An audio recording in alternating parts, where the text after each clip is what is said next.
How to become a great public speaker. Let's face it, we all will have to make a public speech at some point in our lives. And whether we are given a heads up or we are suddenly called to do it, it will be up to us to wow our audience or make a mess of ourselves. If you're going to be able to pass across your message effectively, sell an idea, or paint a vision to a particular set of people or audience without boring them, then public speaking is something you have to learn. You'll probably ask yourself one question: why should anyone even bother to learn how to speak effectively before an audience?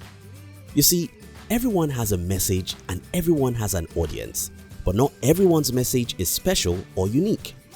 However, if you think you have a special message for your audience, what better way to pass it across than to communicate properly? Yes, you get nervous on stage. It's understandable. As a matter of fact, it's normal because we all get that way. Marjorie L. North, a speech pathologist and lecturer at Harvard University who has been teaching public speaking courses for more than 35 years, says, when your heart starts pounding, you're sweating, your hands are shaking, your knees are shaking, and you feel like you're going to pass out. That's the way everybody feels. So, how can you overcome your nervousness and become a great public speaker? In this video, we'll be sharing with you some tips on how to become a great public speaker. If you're new here, consider subscribing so you won't miss other interesting videos like this. 1. Know them before you meet them. Even before you appear on stage to your audience, do your background checks. Know who these people are, their age group, their profession, the locations where they are coming from, their culture, even their marital status if possible. This is very important because people receive information in different ways. For example, you cannot speak to teenagers the way you speak with octogenarians. You cannot use the same examples or illustrations for an audience filled with doctors and an audience filled with lawyers. You cannot use the same analogy for an Asian audience and African audience. Make sure you know as much as you can about the people you want to speak to so that you communicate the exact way they can understand. 2. Start strong. You only have the first few minutes to get your audience attention. If you succeed, you can bet they'll be attentive the whole time. But if you don't, you will have to work harder to get them to listen to you. Which is why it is important to standardize your introduction.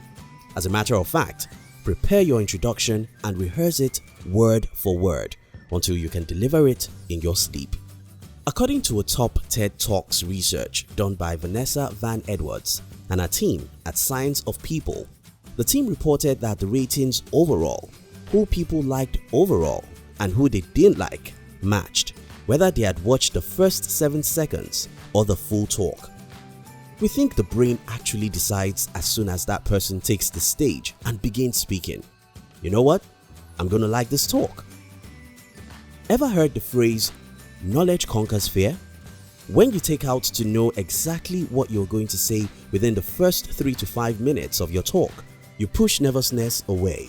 Your audience sees your confidence and they'll become attentive to the things you have to say. 3. Memorize concepts, not your content. Everyone knows that no one is perfect, so do not try to be. Oftentimes we think that the best way to give a flawless speech is to memorize our speech word for word. When you do that, you sound artificial, which is the opposite of what we want to achieve. Besides, when you memorize your script word for word, your mind can go blank at any point, resulting in awkward silence and nervousness once again. This can destabilize you and ruin your presentation. A good idea will be to outline your points rather than writing it all down and reading word for word. It allows the language you use to become more natural. It allows your voice to be much more natural, and eye contact is better. You're speaking to them about it. I could get up there and read a script from a paper without knowing anything about it. 4. Tell your audience what they stand to gain.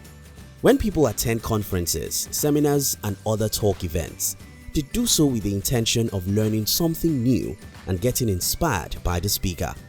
Hence, the need to announce to your audience what they stand to gain. Doing this will get their attention and get them interested in your speech because they know you've got a message for them indeed. Remember that the essence of giving a talk is because you want to pass a message across to your audience.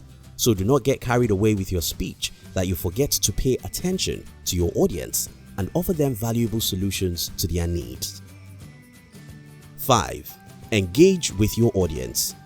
To engage with your audience, it's best you take the time to study them. For instance, you can ask them questions or have them ask you questions at intervals. This makes you feel less isolated as a speaker and keeps everyone involved with your message. 6. Use experimental and participative training. Public speaker Michael Port from time to time made his audience repeat key messages back to him, especially take away points on his speech. This keeps the audience involved, but even more brilliantly, it gives them devices to remember the material. You see, the more your audience do, the more they understand and the more they engage. When you plan your speech, think about how you can involve your audience so that at the end of the day, you are talking with them and making sense, not just talking to them. 7. Speak to a single person. Most people speak well while talking with their friends. One big reason why most people are afraid of public speaking is because they are worried about speaking in front of 100 or 1,000 different people. Don't be deceived. The reason why the people you want to speak to are called an audience is because they are one. Speak to them as though you are conversing with a single person and you'll do a good job. 8. End strong.